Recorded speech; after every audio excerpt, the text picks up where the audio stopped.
بسم اللہ الرحمن الرحیم۔ آج ہم پڑھیں گے خدمت خلق ایک عبادت۔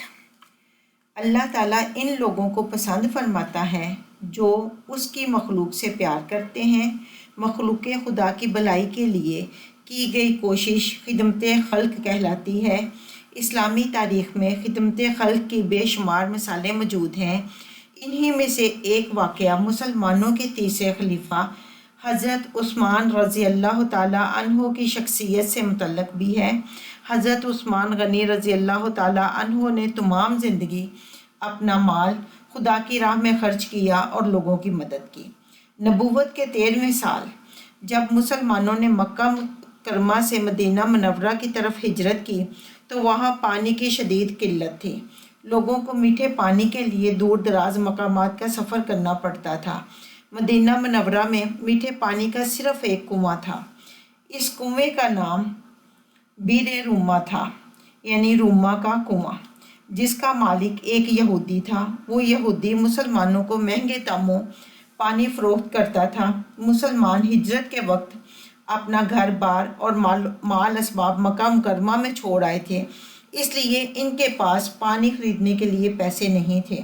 مسلمانوں نے اپنی پریشانی کا اظہار اللہ کے نبی حضرت محمد صلی اللہ علیہ وآلہ وسلم سے کیا۔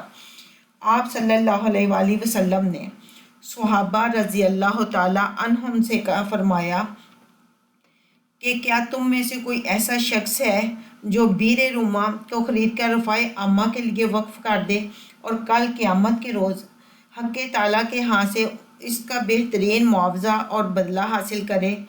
یہ سنتے ہی حضرت عثمان غنی رضی اللہ تعالیٰ عنہ اس یہودی کے پاس تشریف لے گئے اور اس سے کنویں کو خریدنے کے لیے بات کی۔ یہودی اس کو بیچنا نہیں چاہتا تھا۔ آخر کار بڑی کوشش کے بعد یہودی کنویں کا آدھا حق فروخت کرنے پر رضامند ہو گیا، جو آپ رضی اللہ تعالیٰ عنہ نے 12,000 درہم میں اس شرط پر خرید لیا کہ کنویں کے پانی پر ایک روز حضرت عثمان غنی رضی اللہ تعالیٰ عنہ کا حق ہوگا اور دوسرے روز کنواں یہودی کے لیے مخصوص رہے گا۔ جس روز حضرت عثمان غنی رضی اللہ تعالیٰ عنہ کی باری ہوتی، مدینہ کے چاروں جانب سے لوگ امٹ آتے اور ہر شخص اتنا پانی نکال لیتا جو اس کی 2 دن کی ضروریات کے لیے کافی ہوتا، اور اگلے روز جب کنویں کے پانی پر یہودی کا حق ہوتا تو کوئی بھی شخص اس سے پانی خریدنے کے لیے نہ آتا۔ یہودی نے جب یہ دیکھا کہ لوگوں نے حضرت عثمان غنی رضی اللہ تعالیٰ عنہ کی باری کے روز 2 دن کا پانی لے جا کر استعمال کرنا اپنا معمول بنا لیا ہے، تو اس کو اس سودے میں خسارہ نظر آیا۔ اس کو یہ بات گوارا نہ تھی کہ وہ مالی نقصان اٹھائے، اس لیے اس نے سوچا کہ اب کنویں کی آدھی ملکیت بھی اپنے پاس رکھنی نقصان کا باعث ہے۔ یہودی نے باقی نصف کنواں مزید 8,000 درہم لے کر حضرت عثمان غنی رضی اللہ تعالیٰ عنہ کے ہاتھ فروخت کر دیا۔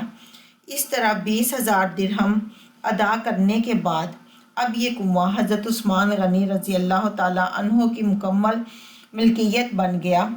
چنانچہ اس کا نام بئر عثمان رضی اللہ تعالیٰ عنہ رکھا گیا اور عام مسلمانوں کے لیے وقف کر دیا۔